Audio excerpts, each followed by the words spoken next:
राज्य सेवा परीक्षा 2025 डिस्क्रिप्ट पॅटर्नची तयारी चालू आहे. परीक्षेचे फॉर्मही आलेत, पण वैकल्पिक विषय कुठला निवडावा किंवा ऑप्शनल कोणता घ्यावा यावर अजूनही अडलेलं. नमस्कार, स्वागत आहे सर्वांचं आपल्या एमपीएससी एक्झाम मंत्रामध्ये. मी डॉक्टर अजित दिगंबर काकडे तुमच्या सगळ्यांचं स्वागत करतो.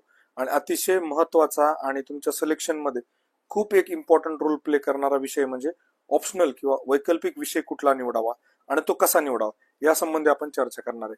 सगळ्यात पहिल्यांदा हे सांगतो, जे हौशे गौशे नवशे एमपीएससी हॉबीवाले आहेत त्यांनी हा व्हिडिओ बघू नका. तुम्हाला इथे कुठे एंटरटेनमेंट भेटणार नाही.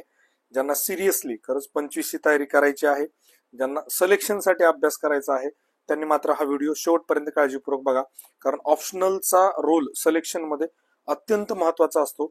आणि जी काही येणारी एमपीएससीची पहिली डिस्क्रिप्टिव्ह मेन्स आहे खूप वर्षानंतर, तर त्यामध्ये ऑप्शनल प्रचंड महत्वाची भूमिका, मी डबल कोट अनकोट डबल एकदा अंडरलाईन करू, प्रचंड महत्वाची भूमिका ऑप्शनलची त्या ठिकाणी असणार आहे. त्यामुळे फार काळजीपूर्वक ऑप्शनल निवडला पाहिजे. त्यातल्यात हा पहिला जो अटेम्प्ट आहे एमपीएससीचा खूप वर्षानंतर होणाऱ्या परीक्षेचा म्हणजे डिस्क्रिप्टिव्ह पॅटर्न 25चा, कदाचित ऑप्शनलचा रोल 26, 27, 28 नंतर तेवढा उरणार नाही जेवढा या पहिल्या परीक्षेसाठी असणार आहे. राज्यसेवा पूर्व परीक्षा आता येणारच आहे, पण पूर्व परीक्षेच्या फॉर्म मध्येच त्यांनी ऍक्च्युली ऑप्शनल आपल्याला निवडायला सांगितलंय. आणि नुसता राज्यसेवा पुरताच नाही, तर फॉरेस्टची एक्झाम आहे, ऍग्रिकल्चरची एक्झाम आहे, त्यामध्ये पण आपल्याला वैकल्पिक विषय त्या ठिकाणी निवडायचे. त्यामुळं या व्हिडिओमध्ये बेसिकली की कुठल्या कुठल्या गोष्टींचा विचार करून आपण ऑप्शनल निवडला पाहिजे आणि ऑप्शनल कसा निवडला पाहिजे ह्या दोन्ही बाबतीमध्ये आपण डिटेलमध्ये चर्चा करूया.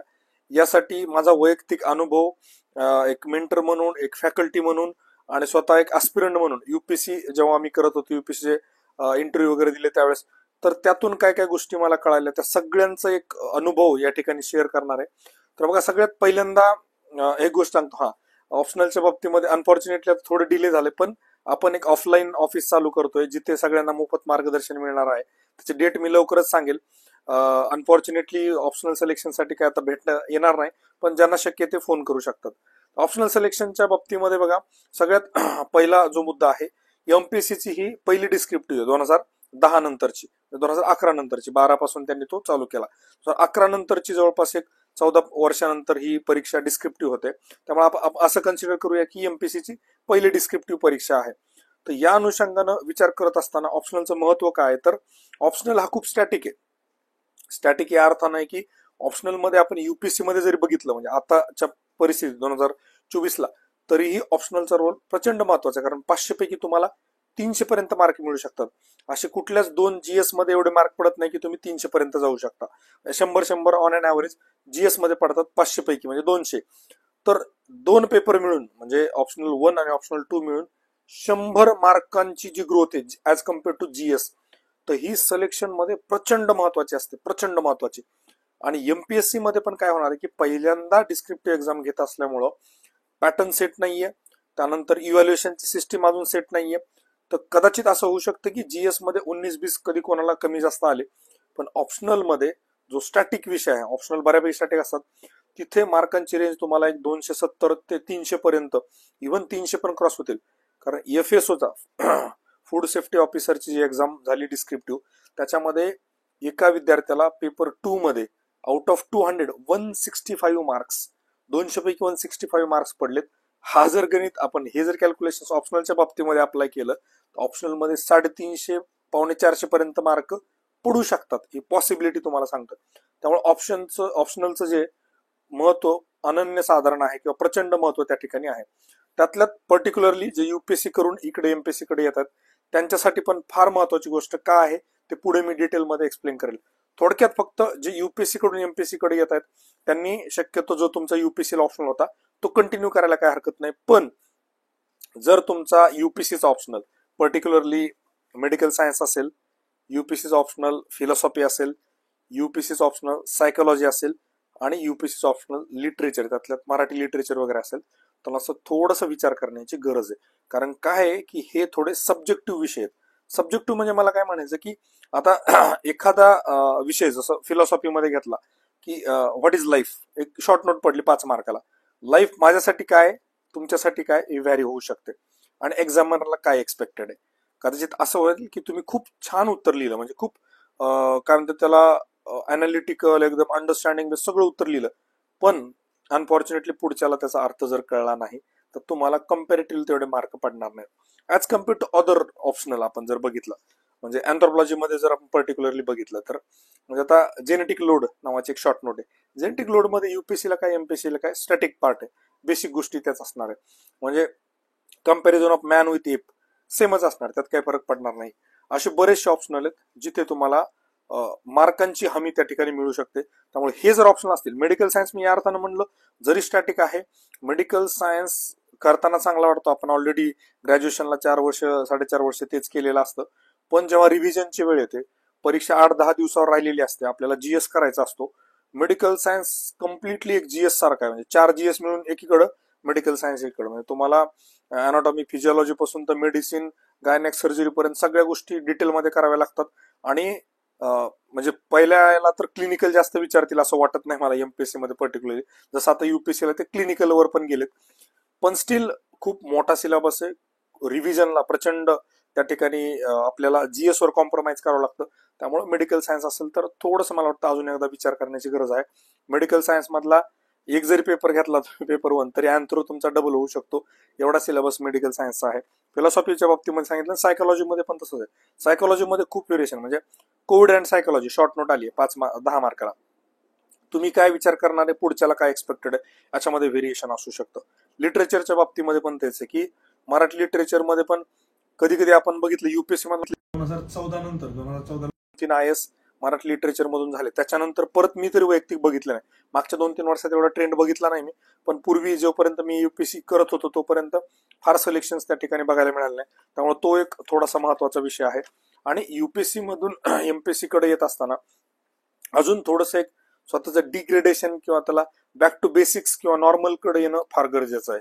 काही काही ऑप्शनल युपीएससीच्या आता 2013 पासून जर आपण बघितलं तर एवढ्या वरच्या लेवलला गेलेत ना की त्यात बेसिक्स कडे येणं कधी कधी अवघड जातं. म्हणजे आपण एवढं अनालिटिकल आणि एवढ्या गोष्टी त्यात ऍडव्हान्स लिहितो ना की ते सिम्पल करणं फार डिफिकल्ट जातं. आणि पहिल्यामध्ये जो चांगलं लिहिल, सिम्पल लिहिल, साधं साधं लिहिल, त्याला जास्त मार्क पडण्याचे चान्सेस असतील असा माझा वैयक्तिक अंदाज आहे. त्याच्यानंतर जेव्हा आपण विचार करतो की सगळ्यात महत्वाचा ऑप्शनल निवडताना अजून एक विषय जो आहे, खूप जणांचा अजून तयारी झालेली नाहीये, कदाचित काही प्रिलिम्सच्या तयारीला लागलेत.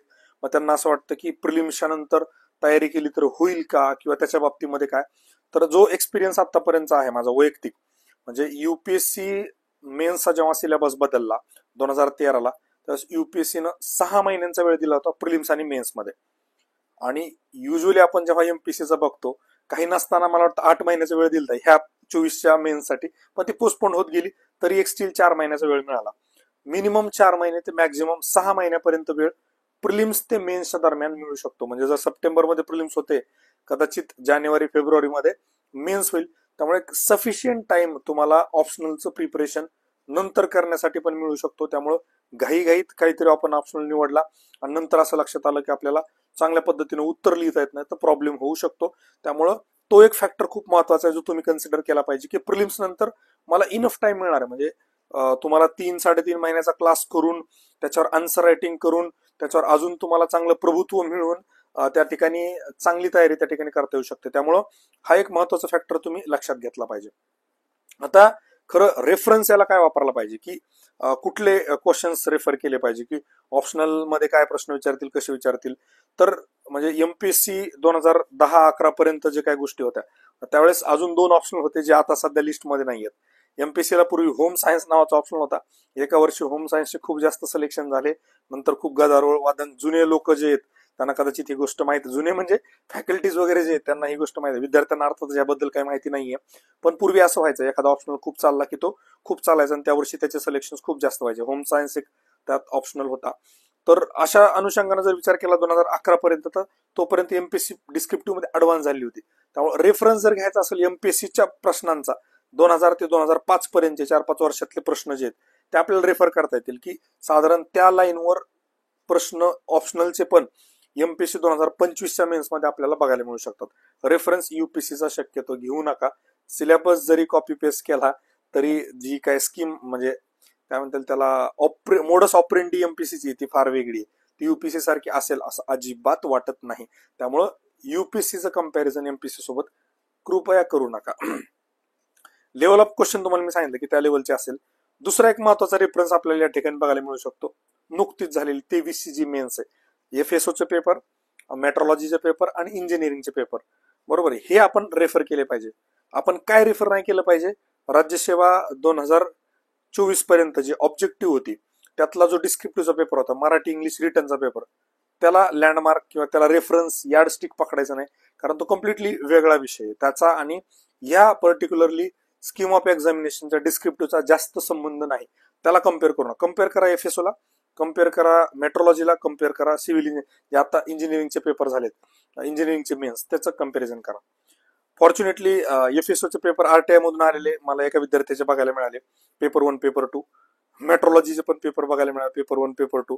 तर माझं जनरल ऑब्झर्वेशन असं होतं की थोडंसं एक नशिबाचा भाग होता, आणि जिथं 2च पेपर आहेत तिथं नशिबाचा भाग काय, दोन्ही केसमध्ये 2 वेगळे विद्यार्थी आहेत. एक FSOचा, दोघांना मी जवळून ओळखतो, एकाला तर फार म्हणजे मी प्रिपरेशन सोबत केलेलं आहे, तर त्याला पहिल्या पेपरला FSOला 100 मार्क आहेत, बरोबर आहे, दुसऱ्या पेपरला 33 मार्क आहेत.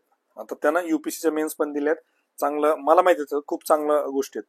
तिथं एक गोष्ट बघायला मिळाली की रायटिंग स्टाईल जी होती पेपर 1ला आणि पेपर 2ला बऱ्यापैकी सारखी होती, पण मार्कांमध्ये व्हेरिएशन काय आलं, त्याचं माझं अंडरस्टँडिंग असं आहे की पेपर चेक करणारा व्यक्ती वेगळा होता. पहिला पेपर चेक करणाऱ्यानं सेम टाईप ऑफ आन्सर्सला ढिल्ल्या हाताने मार्क दिलेत, दुसऱ्यामध्ये त्यानं खूप जास्त काय म्हणतात त्याला बारीक सारीक गोष्टी बघत कमी मार्क दिले. सेम मेट्रोलॉजीच्या बाबतीमध्ये बघायला मिळालं, त्याच विद्यार्थ्याचं हँडरायटिंग प्रेझेंटेशन अगदी सेम आहे. तुम्हाला पाहिजे तर मी कधी तो पेपर नाव वगैरे कट करून तो अपलोड करून तुम्हाला बघायला मिळेल, आणि अचानक एकदम चांगलं प्रेझेंटेशन वगैरे सगळ्या गोष्टी, मेट्रोलॉजीचा जो काय पेपर आहे तो त्याच्यामध्ये सेम गोष्ट झाली आहे. ज्यानं पेपर 1 चेक केला त्यानं चांगले मार्क दिलेत, ज्यानं पेपर 2 चेक केलात तर त्याला थोडंसं कुठंतरी अजून स्ट्रिक्टली चेक केलं, मार्क तेवढे पडले नाहीत. आता सेम FSO मध्ये 33 मार्क पडणारा विद्यार्थी आणि 165 मार्क पडणारा विद्यार्थी, एवढा डिफरन्स पेपरमध्ये असू शकतो का? 100% असू शकतो. कारण ज्या पद्धतीनं स्केलिंग, ज्या पद्धतीनं UPSC डबल टिबल चेक करते तसं MPSC मध्ये होत नाही. MPSC मध्ये मॉडरेशन तुम्हाला दिसतं, मॉडरेटरचे मार्क दिसतात, पण मॉडरेटरच्या आणि फर्स्ट चेक करणाऱ्यांच्या मार्कांमध्ये फरक दिसत नाही. UPSC मध्ये जे पहिले चेक केलेले असतात पेपर त्यात दिलेले मार्क हे पुढच्या मॉडरेटरला कळत नाहीत, आणि तुमच्या मार्कशीटवर येणारे मार्क हे तुमचे मार्कशीटवरचे ओरिजिनल मार्क असत नाही. ही गोष्ट लक्षात घ्या. हे सगळं UPSCनं हायकोर्टामध्ये डिक्लेअर केलेलं आहे की त्यांनी सांगितलंय आम्ही प्रोसेस कशी करतो, काय करतो. पेपर दिले नाही नो डाऊट, पण त्यांनी ही स्कीम ऑफ एक्झामिनेशन म्हणजे चेकिंग जी आहे ती एक्सप्लेन केली होती. त्यामुळं UPSC मध्ये जे मार्क दिसतात ते फार वेगळे असतात आपल्याला पडलेल्या मार्कांपेक्षा. त्याला एक स्टँडर्ड फॉर्मॅट ते वापरतात, कुणावर अन्याय होत नाही, सेम स्केल. थोडक्यात सांगायचं झालं तर एखाद्या ऑप्शनलला समजा जिओग्राफीला 200च्या आसपास सगळ्या विद्यार्थ्यांना मार्क आहेत, बाकी सगळ्या ऑप्शनलला 300च्या आसपास आहेत, डायरेक्टली 1.25 1.5 न त्या 200 मार्कांना गुणणार आणि ते स्केलिंग करून त्याला वर घेणार. काही काहीला मायनस करणार, काहींना प्लस करणार. एक स्केलिंग नावाचा प्रकार UPSC कडे आहे, तसा MPSC कडे दिसत नाही. पण मग सगळंच नशिबावर आहे का? नाही. असं वाटतं 7 पेपरचे मार्क आपल्याला सिलेक्शनसाठी महत्वाचे आहेत. त्यात आपलं बॅड लक 1 2 3 पेपर जरी खराब गेले, 4 पेपरमध्ये चांगले मार्क घेतले आपण रेसमध्ये येतो. ज्याचं चांगलं नशीब आहे त्याला 7चे 7 पेपर चांगल्या पेपर चेकरकडे गेले, त्याला अजून चांगले मार्क मिळतील. पण पेपर जास्त असल्यामुळं पॉसिबिलिटी सिलेक्शनची खूप जास्त, ही गोष्ट लक्षात घ्या. भीती दाखवत नाहीये, पण जे काय ऑब्झर्वेशन्स आहेत, जे काय RTI मधून आलेले पेपर आहेत ते आपल्याला माहिती असणं फार गरजेचं आहे. अंधारात राहून काही फायदा नाही. काही गोष्टी आपल्या माहिती असल्या तर आपल्याला डिसिजन्स घ्यायला बरं पडतं. त्यामुळं ऑप्शनल सिलेक्शन मध्ये ही पण गोष्ट फार महत्वाची आहे. का? कारण अजून एक गोष्ट लक्षात घ्या, महाराष्ट्रामध्ये लिमिटेड युनिव्हर्सिटीज आहेत, महाराष्ट्रामध्ये काही काही ऑप्शनलचे डिपार्टमेंट फार लिमिटेड आहेत. अँथ्रोपॉलॉजीच्या बाबतीमध्ये आता जास्त मी बोलत नाही, अजून काही गोष्टी डिस्क्लोज होतील, पण फार लिमिटेड गोष्टी आहेत. पेपर सेट करणारे कदाचित तेच असतील, पेपर इव्हॅल्युएट करणारे लोक तेच. म्हणजे लगेच डायरेक्टली बोलायचं झालं तर पालीच्या बाबतीमध्ये आम्हाला 11-12ला एकच मॅडम होत्या, त्याच मॅडम पेपर सेट करणार, त्याच मॅडम चेक करणार. फार कधीतरी पोरांना 98-97 पडायचे, बाकी 100 पैकी 100 मार्क बऱ्यापैकी विद्यार्थ्यांना पडायचे. संस्कृतच्या बाबतीमध्ये पण तसंच व्हायचं. म्हणजे सेकंड लँग्वेज जो असायचा 11-12 आम्ही जेव्हा प्रिपेअर करतो, आता माहित नाही काय राहिली पद्धत त्याच्यामध्ये, पण युजली असं होतं इथे. आणि पाली काढून टाकण्याचं कारण UPSCचं ते होतं, म्हणजे आपले जे राहुल पाटील सर आहेत, आयर्न मॅन राहुल पाटलांचा पहिल्या अटेम्प्टला पाली होता. 10वी 12वी मेरिटवाला विद्यार्थी, लक्षात चांगलं राहायचं. पहिल्याच अटेम्प्टला इंटरव्ह्यू दिला होता. एकदम छोटा सिलेबस पालीचा, ठराविक प्रश्न, ठराविक पेपर सेट करणार, ठराविक लोक पेपर इव्हॅल्युएट करणार. पालीमध्ये खूप चांगले मार्क मिळायचे. युपीएससीने ऑप्शनच काढून टाकला. होम सायन्स सेम गोष्ट होती. ठराविक लिमिटेड लोक तेच पेपर सेट करणार, तेच पेपर चेक करणार, भरपूर मार्क त्या ठिकाणी पाडायचे. एमपीएससी मधून होम सायन्स निघून गेला. ही गोष्ट खूप लोकांना माहिती नाहीये. आणि दुसरी गोष्ट काय की खूप लोकांना याच्याबद्दल माहिती पण घ्यायची नाहीये. अर्थात इट्स ओके, पण माहिती असणं आपल्याला फार गरजेचं आहे, कारण पुढचे डिसिजन्स आपल्याला घेता येतील. आता याच्यानंतर जेव्हा आपण एक्सपेक्टेशन्स बघतो की युपीएससी आणि एमपीएससी मध्ये, तर युपीएससीचं गॅजेट नोटिफिकेशन जे म्हणजे मी इनसाइट्स वाला जो ऑप्शनलचा व्हिडिओ टाकला होता, त्यात मी एक गोष्ट मेन्शन केली की युपीएससीला ऑप्शनलची जी लेवल आहे किंवा जे एक्सपेक्टेशन आहे ते ऑनर्सचं आहे. HONOURS. आता मी माझी डिग्री लिहिताना MUHS नाशिक ऑनर्स लिहितो ना, ते ऑनर्स काय असतं की तुम्हाला जेव्हा डिस्टिंक्शन पेक्षा पुढचे मार्क तुम्हाला पडतात त्यावेळेस ते ऑनर्स असतं. तर युपीएससी ऑप्शनलला डिग्रीच्या वरची लेवल, पण मास्टर्स म्हणजे MA जे असतं, मास्टर्स, PG, पोस्ट ग्रॅज्युएट, त्याच्या अलीकडची लेवल म्हणजे ग्रॅज्युएशनच्या वर आणि पोस्ट ग्रॅज्युएशनच्या आतली लेवल जी ऑनर्सची, या लेवलचा अभ्यास एक्सपेक्टेड आहे असं युपीएससीनं क्लिअर कट गॅजेटमध्ये मेन्शन केलंय. तसं एमपीएससीने काहीही मेन्शन केलेलं नाही. मी आता 1-2 तास तेच चेक करत होतो. सगळे एमपीएससीचे सिलेबस काढला, स्कीम ऑफ एक्झामिनेशन काढलं, नोटिफिकेशन बघितलं सगळं, त्याच्यामध्ये त्यांनी तसे एक्सपेक्टेशन दिलेले नाहीयेत. युपीएससीला जीएसच्या बाबतीमध्ये ग्रॅज्युएशन लेवल जे आहे ते म्हणतात की general awared person can answer the questions, पण काढतात डिफिकल्ट, पण लेवल जी आहे ग्रॅज्युएशनची, जे कंपल्सरी पेपर आहेत, एक मराठी लँग्वेजचा आणि इंग्लिश लँग्वेजचा, त्याला 12वीचं स्टँडर्ड आहे, त्यामुळे ते पेपर ऑब्व्हियसली सोपे असणार आहेत. पण ग्रॅज्युएशनला असं एक्सपेक्टेड आहे की डिग्रीच्या वरच्या लेवलला तुमचा अभ्यास त्या ठिकाणी ऑप्शनलचा असला पाहिजे. सेम गोष्ट एमपीएससीला पण लागू होईल, कारण एमपीएससीने ते कॉपी पेस्टच केलेलं आहे. राईट. त्याच्यामध्ये आता जेव्हा आपण बाकीचे फॅक्टर्स बघतो की मग ऑप्शनल कुठला निवडावा, काय निवडावा, याच्या बाबतीमध्ये मी काही ज्या गोष्टी काढल्या त्यातले सांगतो तुम्हाला. रोल ऑफ ग्रॅज्युएशन खूप महत्वाचा आहे. याच्यामध्ये सगळ्यात महत्वाची गोष्ट काय असते, ग्रॅज्युएशन मध्ये आपल्या काही स्किल्स डेव्हलप होत असतात, सॉफ्ट स्किल्स, उत्तर लिहिण्याची पद्धत म्हणा, रायटिंग स्टाईल म्हणा, किंवा क्वेश्चन्स टॅकल करण्याचं जे स्किल आहे, तर ते आपले चांगले डेव्हलप झाले असतात. त्यामुळे तुम्ही जर बघितलं तर म्हणजे बीजीचे पासआउट, CUP पासआउट यांना पहिल्या दुसऱ्या अटेम्प्ट मध्ये सिलेक्शन चान्सेस खूप जास्त असतात. विवेकचं एक्झाम्पल देईल मी. रँक 4 2023 ला पहिलाच अटेम्प्ट STI, पहिलाच अटेम्प्ट रँक 4, CUP पासआउट, एकदम फ्रेश कॅन्डिडेट. तर आणि पहिल्या टॉप 10 मध्ये बघितलं प्रीतम सानप बीजेचे, मयुरेश जे आहेत ते पण बीजेचे रँक 10. म्हणजे बऱ्यापैकी तुम्हाला चांगले हायली स्किलफुल पर्सन्स किंवा चांगल्या कॉलेजमधून जे पास आउट आहेत त्यांचे चान्सेस खूप जास्त असते, कारण स्किल्स ऑलरेडी डेव्हलप झाले असतात. थोडी मेहनत घेतली की आउटपुट कन्व्हर्जन खूप जास्त. तर ग्रॅज्युएशनचा रोल फार महत्वाचा आहे. तुमचे स्किल सेट काय तयार झालाय याचा एक खूप. आणि अजून एक महत्वाचा विषय असतो टेक्निकल वर्सेस ह्युमॅनिटीज. बेसिकली जे इंजिनियर, डॉक्टर्स किंवा अजून प्रोफेशनल ग्रॅज्युएट झालेले आहेत त्यांचा स्किल सेट, आणि ह्युमॅनिटीज मधून म्हणजे BA किंवा आर्ट्स, पर्टिक्युलरली कॉमर्स करणारे जे आहेत, पर्टिक्युलर आर्ट्सला आपण ह्युमॅनिटीज म्हणतो, जिओग्राफी असेल, हिस्ट्री असेल, पॉल सायन्स असेल किंवा सायकोलॉजी असेल, हे ह्युमॅनिटीज मधून ग्रॅज्युएशन करणारे स्किल सेट मध्ये थोडा फरक असतो. शक्यतो ज्यांचं टेक्निकल झालंय आणि त्यांचा स्किल सेट टेक्निकलला सुटेबल आहे त्याने टेक्निकल ऑप्शनलकडे जायला काही हरकत नाही. ज्यांचं ह्युमॅनिटीजला पर्सनॅलिटी कोहरंट आहे किंवा त्यांची सुटेबल आहे त्यांनी ह्युमॅनिटीज जायला, म्हणजे एखाद्यानं BA केलंय किंवा MA केलंय तर त्यांनी ह्युमॅनिटीज मधला ऑप्शनल निवडणं त्यातल्या थोडं बरं असतं, कारण त्याला तर यूज टू झालेला असतो. रोल ऑफ इंटरेस्ट खूप लोक सांगतात ज्याच्यात इंटरेस्ट आहे तो ऑप्शनल घ्या. मला असं वाटतं हा अजिबात चांगला क्रायटेरिया नाहीये. विषय काय असतो की तुम्ही सोशॉलॉजी घेतला, एक्झाम्पल देतो आता, लगेच सोशॉलॉजीवाले ऑब्जेक्शन घेऊ नका. सोशॉलॉजी घेतला, खूप इंटरेस्टिंग आहे, सोसायटीतल्या गोष्टी, गप्पा छप्पा, क्लासमध्ये मास्तर चांगला भेटला तर 2-2, 3-3 तास कसे निघून जातात कळत नाहीत. जेव्हा आपण पेपर लिहायला घेतो, म्हणजे विचारलं की Covid and woman short note, म्हणजे हे प्रश्न विचारले ना UPSCला वगैरे किंवा टेस्ट सिरीज मध्ये, आणि तुम्हाला 10 मार्काला लिहा. आपलं वाटतं याच्यात काय लिहिणार आहे, याच्यात काय लिहिणार, म्हणजे पबेडा मधला एक आमचा फेमस कोट जे आहे ते, power tends corrupt, absolute power corrupts absolutely, critically analyse, 10 mark. काय लिहिणार, कळलं का? म्हणजे मला काय म्हणायचं की रोल ऑफ इंटरेस्ट हा फक्त वाचण्यापुरता आहे, समजून घेण्यापुरता.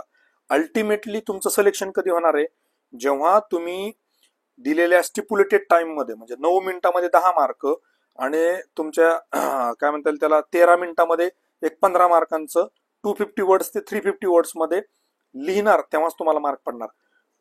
तर प्रत्येक वेळेला तुम्ही हा विचार केला पाहिजे की दिलेल्या वेळेमध्ये, दिलेल्या वर्ड लिमिटमध्ये मी जर इफेक्टिव्ह लिहू शकत असेल तरच त्याचा फायदा आहे. अदरवाईज भले एखाद्याला पीएचडी केले, नाव घेत नाही, माझे मित्र एक त्यांचं नंतर खूप काय म्हणतात जिओग्राफीमध्ये, आता प्रोफेसर आहे जिओग्राफीचे, पण नाही पडले जिओग्राफी ऑप्शनलला, कधीच 300 पण क्रॉस झाले नाही.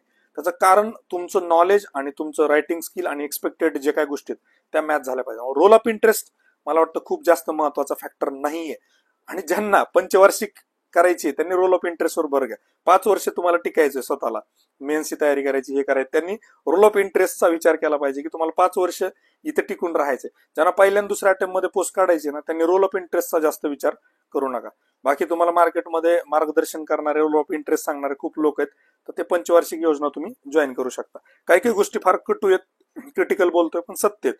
ज्या काय म्हणतात त्याला ठेसा आम्हाला लागल्यात त्यातून पुढे जाण्यासाठी सांगतोय की ह्या गोष्टी करू नका. Length of syllabus. Length of syllabus का महत्वाचा आहे माहिती आहे का? लेंथ ऑफ सिलेबस यासाठी महत्वाचा आहे की पहिलीच मेन्स आहे, त्यामुळे इथं पेपरची डिफिकल्टी खूप असणार नाहीये. हिस्ट्रीचं जर कम्पॅरिझन केलं ना, हिस्ट्री खूप मोठा आहे. मला वाटतं 25 का 26 पॉईंट पेपर 1 मध्ये आहेत, 27 पॉईंट पेपर 2 मध्ये आहेत. एक पेपर मध्ये तुमचे बाकीचे 2 ऑप्शनल होतात, इतका मोठा सिलेबस आहे. असं नाही की घेऊ नका हिस्ट्री, ज्याला झेपल, ज्याला असं वाटतं की मला हिस्ट्री तेवढं व्यवस्थित रिवाइज करून मी रिप्रोड्यूस करू शकतो, लिहू शकतो, त्याने डेफिनेटली घेतला पाहिजे. पण जर तुमचा हिस्ट्री ऑप्शनल करण्यात किंवा मेडिकल सायन्स सारखा विषय करण्यात खूप वेळ जर जाणार असेल तर तुम्ही जीएस ला कॉम्प्रोमाइज करताय, तुम्ही इथिक्सला कॉम्प्रोमाइज करताय, तुम्ही एसए ला कॉम्प्रोमाइज करताय, कुठेतरी तुम्हाला ते बॅलन्स करणं अवघड जाऊ शकतं. त्या केसमध्ये मग ते डिफिकल्ट होऊ शकतं. त्यामुळे लेंथ ऑफ सिलेबस हा महत्वाचा फॅक्टर आहे पहिल्या अटेम्प्टसाठी. अजून खूप महत्वाची गोष्ट, मी हे सगळ्या गोष्टी जे एक्सप्लेन करतोय ना, हा पहिला अटेम्प्ट, एमपीएससी डिस्क्रिप्टिव्हचा पहिला अटेम्प्ट जो आहे ना, डिस्क्रिप्टिव्ह पॅटर्नची पहिली एक्झाम, याच्यासाठीच दुसऱ्यासाठी क्रायटेरिया चेंज होईल, ही गोष्ट लक्षात घ्या. व्यवस्थित ऐकून घ्या मी काय म्हणतोय. ही जी येणारी पहिली मेन्स आहे त्याच्यासाठीचा हा क्रायटेरिया, दुसऱ्यासाठी क्रायटेरिया चेंज होईल, हा राहणार नाही. यासाठी सिलेबस छोटा असणं फार गरजेचं आहे. तुम्हाला त्याच्यावर प्रभुत्व मिळवलं पाहिजे. सिलेबसचे सगळे जे काही पॉइंट्स आहेत ते खूप चांगल्या पद्धतीनं आपलं त्याच्यावर कंट्रोल असलं पाहिजे. थोडा घुमून फिरून ट्विस्ट जरी केला तरी प्रश्न आपल्याला तो आला पाहिजे. फक्त अटेम्प्ट करून कम्प्लीट करून काही होणार नाहीये. सिलेक्शनसाठी तुम्हाला प्रत्येक याच्यामध्ये अर्धा मार्क, एक मार्क एक्स्ट्रा घ्यावा लागणार आहे. त्यानंतर बरेच लोक असं म्हणतात की one optional is like wife, once wife always wife. आजकाल लोक फारकत घेऊन परत चेंज करतात. खूप लोकांनी, माझ्याच जवळचे किंवा मी स्वतः एक्झाम्पल आहे, ज्यांनी ऑप्शनल चेंज केले युपीएससीला. एक जिओग्राफीतून मेन्स दिली, पुढची अँथ्रोमधून दिली आहे. असे खूप लोक आपल्याला त्या ठिकाणी बघायला मिळतात. ऑप्शनल फार काळजीपूर्वक घेतला पाहिजे. एकदा अडकलो आपण ना की मग इट्स व्हेरी डिफिकल्ट. म्हणजे माझ्या जवळचे एक्झाम्पल आहेत. आता विशालच एक्झाम्पल घेतलं तर आता आहे, ट्रेनिंगला गेलाय, राज्यसेवेमधून पोस्ट भेटली, पण खूप वेळा सांगितलं ते नको करू, तो ऑप्शनल नको घेऊ, चेंज कर, तोच करतो, इंटरव्ह्यू पर्यंत जायचं दरवेळेला, मग सिलेक्शन होत नाही, अडकतं माणूस. तर त्या ट्रॅपमध्ये अडकलं ना की बाहेर पडणं फार अवघड असतं. अजून एक महत्वाचा क्रायटेरिया सगळेजण सांगतात की ओव्हरलॅपिंग होतोय का जीएस मेन्स सोबत किंवा प्रिलिम सोबत. म्हणजे काही लोकांचं म्हणणं आहे की पबॅड यासाठी घेतला पाहिजे किंवा पीएसआयआर यासाठी घेतला पाहिजे. जीएस 2 मधला पॉलिटी आणि आयआर पार्ट त्यात आहे, प्रिलिम साठीचा जो पॉलिटी येतो पण त्यात कव्हर होतो. मला असं वाटतं हा अजिबात मोठा क्रायटेरिया नाहीये. प्रिलिम्स ही खूप वेगळी आहे, मेन्स वेगळी आहे, आणि मेन्स जीएस कव्हर होते म्हणून ऑप्शनल घेणं अजिबात चांगली गोष्ट नाहीये. जीएसचा वेगळा अभ्यास करावा लागला आणि कम्प्लिटली, म्हणजे एखाद्यानं बॉटनी झुलॉजी जरी घेतला, जो प्रिलिम्सला थोडाफार आहे पण मेन्सला अजिबात ओव्हरलॅप होत नाही, तरीही चांगले मार्क त्या ठिकाणी घेऊ शकतो. हा क्रायटेरिया अजिबात वापरू नका की ओव्हरलॅप होतोय म्हणून तो सिलेबस घेतो, दोन्हीकडे करायची गरज नाही, एवढा महत्वाचा फॅक्टर नाहीये. त्यानंतर दुसरा एक महत्वाचा असतो रिसोर्सेस अवेलेबल, की खूप लोक म्हणतात त्या ऑप्शनलचं काय, तर याच्यामध्ये कशी गोष्ट आहे की पहिली जी मेन्स आहे ना, मला असं वाटतं इथे खूप जास्त गोष्टींची गरज नाहीये. म्हणजे खूप बेसिक लेवलच्या गोष्टी जरी केल्या तरी सिलेक्शन होऊ शकतं. जसजसे पुढे जात राहील परीक्षा, डिफिकल्टी वाढत जाईल, त्या केसमध्ये मेंटरचा रोल असेल किंवा क्लासेसचा तो वाढत राहील. तरी साधारण ज्या ऑप्शनसाठी मेंटर्स अवेलेबल आहेत, ज्या ऑप्शनलसाठी चांगले क्लासेस म्हणजे आजकाल तर ज्यांनी कधी कंबाईन शिकवलंय ते लोक ऑप्शनल शिकवतात. म्हणजे एवढी हास्यास्पद गोष्ट आहे ना की ज्यांनी युपीएससीची जिंदगीत एक मेन्स पण दिलेली नाहीये ते लोक ऑप्शनल शिकवत आहेत. एमपीएससीचा ऑप्शनल पेपर 1 पेपर 2, तर म्हणजे असे क्लास पण काही अवेलेबल आहेत. ज्या ऑप्शनलचे क्लास अवेलेबल तो ऑप्शनल तुम्ही विचार करू शकता. टेस्ट सिरीज अवेलेबल आहे ना, टेस्ट सिरीजचा सगळ्यात महत्वाचा रोल असतो टेस्ट सिरीजचा. जोपर्यंत तुम्ही आन्सर रायटिंग करत नाही, जोपर्यंत तुम्ही तुमच्या डोक्यातले विचार, तुमचं नॉलेज, तुमचं अंडरस्टँडिंग पेपरमध्ये, मी जर सांगितलं दोन गोष्टी, टाइम आणि स्पेस, स्पेशियल आणि टेम्पोरल दोन आस्पेक्ट, म्हणजे जोपर्यंत तुम्ही उतरवत नाही तोपर्यंत त्याचा काही फायदा होत नाही. टेस्ट सिरीज अवेलेबल आहे का हा महत्वाचा. नोट्स अर्थात आता खूप लोक मराठीत आहे का इंग्लिशमध्ये, मला असं वाटतं एआयच्या जमान्यामध्ये मराठी इंग्लिश अजिबात मॅटर करत नाही. त्यामुळे फक्त याचं इंग्लिश मटेरियल अवेलेबल म्हणून हा घेतो किंवा मराठी मटेरियल अवेलेबल आहे म्हणून हा घेतो असं अजिबात करू नका. तुम्हाला इनफ मटेरियल प्रिलिम्सच्या नंतर अवेलेबल होईल. नाही झालं तर मी करून देईल याची गॅरंटी देतो. ऍटलिस्ट 4-5 ऑप्शनल जे महत्वाचे आहेत आपले, अँथ्रोपॉलॉजी असेल, जिओग्राफी असेल, पबॅड असेल, सोशिओलॉजी असेल, जिओग्राफी असेल, याचे तुम्हाला बायलिंग्युअल जे चांगलं कंटेंट त्या ठिकाणी मी गॅरंटी देतो अवेलेबल होईल. त्यामुळं फक्त कंटेंट अवेलेबल आहे म्हणून तो ऑप्शनल घेतो असं अजिबात करू नका. लँग्वेजचा तेवढासा रोल नाहीये. Language just medium to convey काय म्हणतात त्याला, युअर कंटेंट, किंवा ते तुम्हाला दुसऱ्यांपर्यंत पोहोचवण्याचं आहे. पण थोडासा बायस इंग्लिश बद्दल असतो, तो ऑब्विसली सगळीकडे आपल्याला बघायला मिळतो. मराठीमधून लिहिणाऱ्या आणि इंग्लिशमधून लिहिणाऱ्यामध्ये थोडासा बायस असतो. ज्यांना थोडंफार जरी चांगलं इंग्लिश येत असेल तर त्यांनी इंग्लिश मीडियम कडे जाण्याचा विचार जरूर करावा, नक्की करावा. एक तर मटेरियल खूप अवेलेबल आहे, युपीएससीच्या बऱ्याचशा गोष्टी ऍज इट इज वापरता येतील, आणि दुसरी गोष्ट एमपीएससी इव्हॅल्युएशन किंवा इन जनरल कुठेही इव्हॅल्युएशन मध्ये थोडा बायस असतो. म्हणजे मराठी मीडियम मधून तयारी करणारे युपीएससी कॅन्डिडेट, त्यांचं सिलेक्शन रेशो, आणि महाराष्ट्रातलेच कॅन्डिडेट इंग्लिश मधून तयारी करण्याचं सिलेक्शन रेशो तुम्ही स्वतः बघू शकता. याच्यामध्ये फरक त्या ठिकाणी आपल्याला बघायला मिळतो. तो नॅचरल बायस आहे. ह्युमन एकदम न्यूट्रल किंवा 100% इक्वल राहू नाही शकत. थोडासा बायस कुठेतरी येतो, तो असू शकतो. अजून महत्वाचा एक खूप महत्वाचा हा जो विषय आहे तो dynamic versus static optional. What do mean by dynamic आणि स्टॅटिक. डायनामिक म्हणजे मला काय म्हणायचं की सिलेबसमध्ये काही गोष्टी दिल्यात, पण ऍज इट इज सिलेबसला न धरता सिलेबसला अप्लिकेशन बेस्ड, सिलेबसला एक स्टेप पुढे जाऊन प्रश्न विचारणं, ह्याला आपण डायनामिक म्हणूया साध्या भाषेमध्ये. स्टॅटिक म्हणजे काय, सिलेबसमध्ये पॉईंट मेन्शन केला त्याच्यावरच प्रश्न आला. जसं मी अँथ्रो सांगितलं, जेनेटिक लोड आला, पॉलिमॉर्फिझम त्याच्यावर प्रश्न आला, comparison of man with app त्याच्यावर प्रश्न आला. तुम्हाला सिलेबसमध्ये एक गोष्ट दिली, comparison of anthropology with social sciences, comparison of anthropology with psychology, आला 10 मार्काला शॉर्ट नोट. किंवा तुमचं पेपर 2च्या बाबतीमध्ये जेव्हा आपण बघायला गेलो की ट्रायबलच्या ज्या काही गोष्टी दिलेल्या आहेत की युथ डॉर्मिटरी, 10 मार्काला आली शॉर्ट नोट, किंवा 15 मार्काला सिलेबसमध्ये एक गोष्ट दिली आणि त्याच्यावर प्रश्न आलाय, याला म्हणतो आपण स्टॅटिक. आणि जेव्हा सिलेबस मधल्या गोष्टींना धरून पुढे जाऊन एक प्रश्न विचारला जातो त्याला थोडक्यात म्हणतो आपण डायनामिक.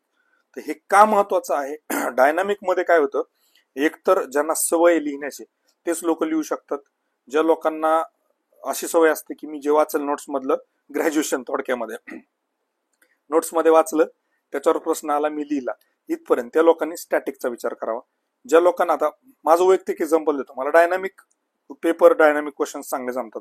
अँथ्रो पेपर 2ला म्हणजे फार कमी वेळेमध्ये मला 142 मार्क होते, जिथं त्यावेळेस अँथ्रोपॉलॉजी शिकवणाऱ्या लोकांना 124-125 मार्क होते पेपर 2 मध्ये.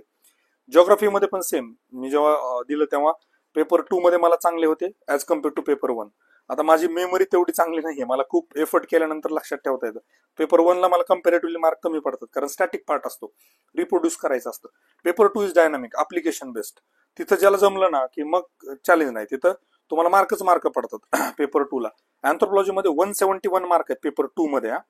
मला वाटतं लक्ष्मी काहीतरी नाव आहे तिचं, 2000 आमच्या नंतर दिलं, मला वाटतं 17-18ला कधीतरी मेन्स दिलेली, नाही 2015ला बहुतेक.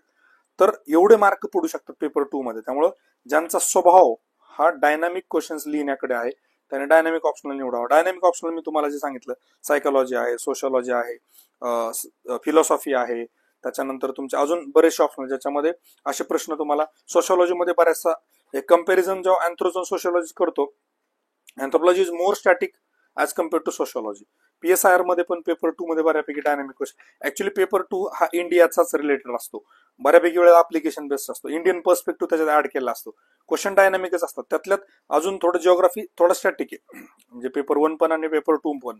नंतर हिस्ट्री तर कम्प्लिटली स्टॅटिक. हिस्ट्रीमध्ये डायनामिक फार विचारतील असं अजिबात वाटत नाही मला, ह्या पहिल्या तरी मेन्सच्या बाबतीमध्ये. तर डायनामिक वर्सेस स्टॅटिक हा खूप महत्वाचा फॅक्टर आहे. त्यानंतर ट्रेंड आणि अनालिसिस, आता ऍक्च्युली हा युपीसी ऑप्शनलचा फॅक्टर आहे. इथे काय बघितलं पाहिजे, एकतर 2011च्या आधी एमपीएससी मध्ये काय ऑप्शनल चालायचे, पण ते आता तेवढे रिलेव्हंट राहिले नाही. ते लोक पेपर सेट करणारे, पेपर चेक करणारे ते आता रिटायर झाले. एचओडी प्रोफेसर वगैरे ते सगळे आता नवीन टीम येईल सगळी. तो ट्रेंड महत्वाचा नाहीये. तुम्हाला मी जर सांगितलं FSO आणि मेट्रोलॉजी इंजिनिअरिंगचे पेपर हे तुम्ही ट्रेंड अनालिसिस त्याचा बघू शकता. त्यातल्यात अजून जे ऑप्शनल आहेत त्यातल्या कुठल्या ऑप्शनलचा विचार केला पाहिजे, कुठला नको हे मी तुम्हाला सांगितले. कुठला केला पाहिजे, ऍग्रिकल्चर एक चांगला ऑप्शनल आहे, ज्याचं बॅकग्राऊंड ऍग्रिकल्चर आहे ते घेऊ शकता. अँथ्रोपॉलॉजी अजून एक चांगला ऑप्शनल आहे. PSIR पण घेऊ शकता बऱ्यापैकी लोक, सगळं अवेलेबल आहे कंटेंट. PSIRचा एक प्रॉब्लेम होईल, जे दिल्लीच्या मॅडम आहेत त्यांच्या सगळ्या नोट्स वापरल्या तर कदाचित सगळ्यांचं सारखे आन्सर राहिले तर त्याच्यावर पण विचार केला पाहिजे. सोशॉलॉजी पण एक चांगला आहे, छोटा सिलेबस, एक अंडरस्टँडिंगला एकदम सोपा आहे. थोडा थिंकरचा पार सोडला तर बाकी जास्त काही नाहीये. पबॅड पण तसंच आहे, खूप छोटा सिलेबस आहे, पण पबॅड मध्ये डायनामिक खूप आहे. पबॅड मी जसं सांगितलं की तुम्हाला इंटरप्रिटेशन चांगलं जमलं पाहिजे, शब्दांचे अर्थ कळले पाहिजे, पॉइंट्स जनरेट करता आलं पाहिजे, इंटरलिंकिंग करता आलं पाहिजे, पेपर 1चे थिंकर्स तुम्हाला वापरता आले पाहिजे. त्यानंतर बॉटनी आहे, बॉटनी पण खूप चांगला ऑप्शन आहे ना. बॉटनी झुलॉजी दोन्ही पण खूप चांगले. ज्यांचं ग्रॅज्युएशन मास्टर्स बॉटनी झुलॉजी मध्ये झालंय ना, निश्चित तुम्ही विचार करा. क्लास अवेलेबल असो नसो, मेंटर मी तर शिकवणार नाही, आपल्या क्लासमध्ये शक्यता फार कमी आहे, स्टील तरी तुम्हाला सांगतो. आणि दुसरी एक महत्वाची गोष्ट सांगतो, कुठला ऑप्शनल किंवा काय मला स्टुडंट भेटतील किंवा आपण तो शिकवणार आहे हा मी कधीही विचार करत नाही. त्यामुळे तुम्हाला अजूनही सांगतो, बॉटनी झुलॉजी खूप चांगला ऑप्शनल आहे. जिओग्राफी पण चांगला आहे, पण सिलेबस थोडा वास्ट आहे. जिओग्राफीमध्ये 3 टॉपिक जे आहेत थोडेसे थिंकर्स बेस मध्ये. जिओमॉर्फॉलॉजी मध्ये डेव्हिसचं सायकल, इरोजनचं हे थिअरीज थोडाफार त्याच्यात आहे. पर्स्पेक्टिव्ह इन ह्युमन जिओग्राफी थिअरीचा पार्ट आहे. त्यानंतर मॉडेल्स वगैरेचा जो टॉपिक आहे, 3 टॉपिक जे जिओग्राफीमध्ये कम्प्लिटली थिअरी बेस्ड आहेत, तिथं थोडंसं अवघड येण्याचे चान्सेस वाढतात. अदरवाईज जिओग्राफी पण चांगला ऑप्शनल आहे. जिओलॉजी अजून एक, जिओलॉजी माझं म्हणणं राहील, जिओलॉजीचा पण नक्की विचार करा. खूप छोटा सिलेबस मी जस्ट आता बघितला, बऱ्यापैकी मॅनेज होणारा. जिओलॉजी तुम्हाला इकडे फॉरेस्टला वापरता येईल, ऍग्रिकल्चरला वापरता येईल, आणि खूप छोटा आणि चांगला आहे, लिमिटेड कंटेंट असणार आहे. ज्यानं चांगलं लिहिलं त्याला मार्क पडण्याचे चान्सेस जिओलॉजीमध्ये पण. त्यानंतर हिस्ट्री पण चांगला आहे, पण स्टॅटिक आहे, खूप मोठा सिलेबस आहे. आणि झुलॉजी मी तुम्हाला त्याच्याबद्दलही बोललो. अजून जेव्हा आपण पुढच्या गोष्टींचा विचार करतो ऑप्शनल निवडताना, तर त्याच्यामध्ये मला असं वाटतं एक महत्वाची गोष्ट ही बघितली पाहिजे आपण, possibility of getting higher marks. म्हणजे काय म्हणायचं मला, की ऑन अन ऍव्हरेज सोशलॉजीमध्ये 230-40 युपीएससीला सहज पडतात, पण 240 ते 300 पर्यंतचा जो प्रवास आहे तर याच्यासाठी किती एफर्ट घ्यावे लागतात as compare to anthropology. Sociology, anthropology याच्यावर खूप रिसर्च मित्र वगैरे सगळे आमचे डिस्कशन झालेत. तर अँथ्रोपॉलॉजीमध्ये म्हणजे तुम्ही जेवढे एफर्ट टाकता तेवढे एफर्ट अँथ्रोपॉलॉजीमध्ये टाकले तर 240 to 300 सोपा प्रवास आहे. सोशलॉजीमध्ये 240 पर्यंत खूप सोपा प्रवास आहे. तिथून पुढचा यू नीड लॉट ऑफ काय म्हणतात त्याला, रायटिंग स्किल. तुमचं रायटिंग असेल, सोशलॉजी थिंकर्सचं लिंकिंग असेल, कंटेम्पररी सोशल इश्यूज इंटरलिंक करणं असेल, तुम्हाला बीडचा सोशल इश्यू कास्ट बेस्ड जो आहे तो लिंक करता आला पाहिजे, तुम्हाला woman related aspect recent current examples त्यात टाकता आले पाहिजे, थिंकर्स चांगले कोट करता, सोशलॉजिस्ट चांगले, कंटेम्पररी सोशलॉजिस्ट, क्लासिकल सोशलॉजिस्ट तिथं त्या ठिकाणी लिंक करता आले पाहिजे, तर तो पुढचा प्रवास खूप अवघड आहे. ऑप्शनल निवडताना हा पण विचार करा. म्हणजे एक सर्टन रेंज पर्यंत काही काही ऑप्शनला सहज मार्क पडतात, सहज. म्हणजे एवढी गॅरंटी तुम्हाला मी आता जरी सोशलॉजीला आपण बसलो म्हणजे बेसिक अंडरस्टँडिंग 220 पर्यंत मार्क सहज पडतात. पुढचा प्रवास फार अभ्यासाचा प्रवास आहे. त्यानंतर मी जो सांगितला की तो एफर्ट किती लागणार आहे मार्कांची ग्रोथ करण्यासाठी, तो ऑप्शनलचा विचार 100% केला पाहिजे. कारण काय होणार आहे की एक सर्टन लेवल पर्यंत सगळ्यांना मार्क पडतील, सिलेक्शन तिथं होत नाही. सिलेक्शन 300+ 270 280 प्लस सिलेक्शन चान्सेस वाढतात. त्यामुळं त्याचा निश्चित विचार करा. आता जो महत्वाचे मोडस ऑपरेंडी काय आहे बाबा, की कसा ऑप्शनल निवडला पाहिजे, तर त्याच्यामध्ये सगळ्यात महत्वाचं जे फॅक्टर आहे ती शेवटी सांगणार आहे मी. जे व्हिडिओला शेवटपर्यंत बघितलं त्यांना त्याचा फायदा होईल. Check available optional. तर मी आता आपलं चॅनल जे MPSC एक्झाम मंत्र त्याच्यावर लिस्ट टाकली ऑप्शनलची, आणि त्यातले 3-4 ऑप्शनल तुम्ही बघितले पाहिजे की बाबा हा अँथ्रोपॉलॉजी आहे, सोशलॉजी आहे, पबॅड आहे, आणि अजून मला एक जिओग्राफी किंवा PSIR ह्या 4-5 ऑप्शनल मधला एक निवडायचा. जेव्हा असा विचार करतो थोडा सिलेबस बघायचा सगळ्यांचा. सिलेबस बघितल्यानंतर अजून एक 2-3 ऑप्शनल पर्यंत येतो. शेवटी आपले 2 ऑप्शनल उरतात कुठले पण, anthro versus sociology, geography versus pub ad, pub ad versus PSIR, 2 optional उरतात. मग त्यावेळेस आपण काय करायचं, त्या विषयाचं बेसिक NCERT वाचायचं, त्या विषयाचं एक बेसिक रिडिंग करायचं कुठलं पण. खूप एकदम थिंकर्स वगैरे वाचू नका. थिंकर्स डिफिकल्टच असतात, म्हणजे चांगला अभ्यास केल्यानंतर डिफिकल्ट. त्यामुळे एनसीईआरटी आणि बेसिक अंडरस्टँडिंग जे ते बघायचं आणि त्याच्यावरचे प्रश्न लिहून काढायचे. एक 4-4, 5-5 प्रश्न लिहायचे आणि ते प्रश्न जे आहेत एक तर तुम्ही स्वतः स्टँडर्ड आन्सर्स गुगलवर शोधून किंवा युपीएससी टॉपरचे पेपर बघून त्यात कम्पेअर करा, किंवा जे काही एक्सपर्ट्स अवेलेबल, तुम्ही जसं म्हटलं की ज्यांनी कधी मेन्स दिलेली नाहीये ते एक्सपर्ट्स पण अवेलेबल आहेत, किंवा माझं म्हणणं राहील ज्यांना थोडंसं अंडरस्टँडिंग आहे, 2-3 वर्ष 4-5 वर्ष ज्यांनी पेपर इव्हॅल्युएशन केलंय त्यांना थोडी एक आयडिया असते की काय आपण कुठे स्टँड होतो. पेपर चेक करून घ्या मेंटर्स कडून, एक्सपर्ट्स कडून. आणि चेक करत असताना मात्र एक गोष्ट लक्षात घ्या की जेव्हा एखादा विद्यार्थी बेसिक लिहितो लगेच स्टँडर्ड आन्सर येत नसतं, पण यानं जर एफर्ट घेतले तर याचा आन्सर कुठपर्यंत जाऊ शकतो, म्हणजे स्कोप किती इम्प्रुव्हमेंटला आन्सर रायटिंग मध्ये, याचा निश्चित विचार करा. आणि मेंटर्सकडे किंवा एक्सपर्टकडे जाताना काय होतं, एखाद्याचा क्लास हिस्ट्रीचा आहे तो तुम्हाला हिस्ट्रीसाठी कन्व्हिन्स करेल, एखाद्याचा अँथ्रोचा आहे तो अँथ्रोसाठी कन्व्हिन्स करेल. असं करू नका. थोडंसं न्यूट्रल जे लोक असू शकतात त्यांच्याकडे जाऊन एक्सपर्ट ओपिनियन घ्या की सर खरंच याच्यामध्ये मला मार्क पडणार आहेत का नाही, ह्या गोष्टीचा आपण त्या ठिकाणी विचार केला पाहिजे. आणि महत्वाची गोष्ट काय असते माहिती का, की आताच सांगतो मी महत्वाचं काय, कशावर ऑप्शनल निवडला पाहिजे. तर बेसिक्स असतात ऑप्शनलचे, सेन्स असतो त्या पेपरचा. आता मला जिओग्राफी टू अँथ्रो कन्वर्ट होताना काय झालं, जिओग्राफी पेपर 2 मध्ये बऱ्यापैकी गोष्टी सारख्या होत्या, ट्रायबलचा पार्ट असेल किंवा इकडे इंडियन व्हिलेज सिस्टीम असेल, मग त्या डायग्राम वगैरे जिओग्राफीच्या इकडे वापरता आल्या. तुम्हाला एक सेन्स असतो ऑप्शनल लिहिण्याचा सेन्स आणि जीएस लिहिण्याचा सेन्स, तो सेन्स डेव्हलप झाला पाहिजे, तोपर्यंत त्या ऑप्शनला चांगले मार्क पडत नाहीत. दुसरी गोष्ट, प्रत्येक ऑप्शनलचं एक क्रक्स आहे किंवा कोर आहे.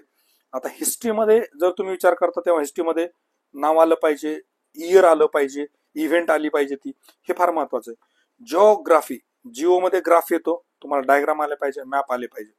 तुम्ही जेव्हा सोशिओलॉजीचा विचार करता तेव्हा सोसायटी आस्पेक्ट नेहमी आला पाहिजे. तुम्ही फक्त हे लिहून चालत नाही की तुमचं सोशल अंडरस्टँडिंग काय आहे किंवा डे टू डे लाईफ मध्ये त्याचे काय इम्प्लिकेशन्स आहेत, ते जे रिपरकशन्स काय आहेत कुठल्या गोष्टीचे, ते तुम्हाला लिहिता आले पाहिजे. तुम्ही पीएसआयआर लिहिताय, तुम्हाला कंटेम्पररी वर्ल्ड मधले किंवा इंडिया लेवलमध्ये जे काही चालू आहे त्या गोष्टी लिहिता आल्या पाहिजे. प्रत्येक विषयाचा एक थोडासा क्रक्स असतो किंवा त्याला म्हणतो आपण त्या त्या विषयाचा कोर आहे. तो कोर ज्याचा तुम्हाला धरता येतो ना तो ऑप्शनल पकडला पाहिजे. तो कोर ज्याला समजतो ना तो ऑप्शनल मध्ये मार्क घेतो. आणि सगळ्यात महत्वाची, कुठला ऑप्शनल निवडायचा आणि कसा निवडायचा ना, तुमच्या पर्सनॅलिटीला जो ऑप्शनल सूट होतो, जो तुमच्या पर्सनॅलिटीला सुटेबल आहे, जिथं तुमचं कोहरन्स आहे, जिथं तुमची कॉम्पिटन्सी आहे, तो निवडला पाहिजे. बऱ्याच वेळेला काय होतं, माझ्या बाबतीमध्ये मी तुम्हाला जे सांगितलं की माझी पर्सनॅलिटी स्टॅटिकवाली नाहीये की मी रट्टा मारला आणि लिहिलं, मला तेवढं रट्टा मारून लक्षातही राहत नाही, ते होऊ शकत नाही. मला थोडं डायनामिक क्वेश्चन्स आवडतात की मी पेपरमध्ये जाऊन विचार केला आणि मला ते स्पॉन्टेनियसली खूप चांगलं जमतं. तर मी ऑप्शनल निवडताना असा निवडला पाहिजे की जिथं मला स्कोप आहे, किंवा माझा ग्रॅज्युएशनचा रोल आहे, जेनेटिक्स आहे किंवा बायोलॉजी आहे, झुलॉजी आहे, झुलॉजीचा पार्ट पर्टिक्युलर आहे, अशा ऑप्शनलकडे गेलं पाहिजे. अदरवाईज काय होतं की नंतर जाऊन ऑप्शनल बदलणं it's a very difficult task. आणि ऑप्शनल सुरुवातीला चांगला निवडणं हे का गरजेचं आहे माहिती आहे का, कारण हा जो पहिला पॅटर्न आहे, पहिली परीक्षा आहे, ही खूप मॅटर करते. तुम्हाला एक्झाम्पल देतो मी काही. बघा, विजय राठोड ISA महाराष्ट्र मित्राचे माझा, विजयने 2011ला जेव्हा पहिली युपीएससी प्रिलिम दिली तेव्हा प्रिलिमच्या रिझल्ट नंतर तुम्हाला ऑप्शनल वगैरे द्यावा लागायचा.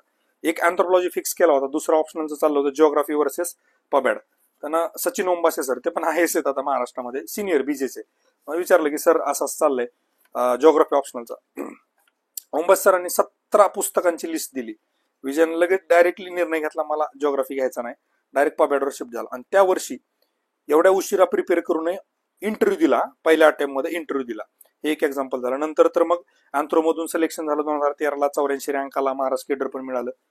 सचिन ओंबासे सरांचा एक्झाम्पल, सरांनी 2-3 वेळा पोस्ट काढली, IRS मिळत गेली. सरांचा जिओग्राफी ऑप्शनल होता, जिओग्राफीमध्ये चांगले मार्क मिळत होते. सरांनी सगळ्यात शेवटी जेव्हा IS महाराष्ट्र केडर भेटलं तेव्हा अँथ्रोपॉलॉजी ऑप्शनल सिलेक्ट केला, जिओग्राफी टू अँथ्रोपॉलॉजी शिफ्ट केलं.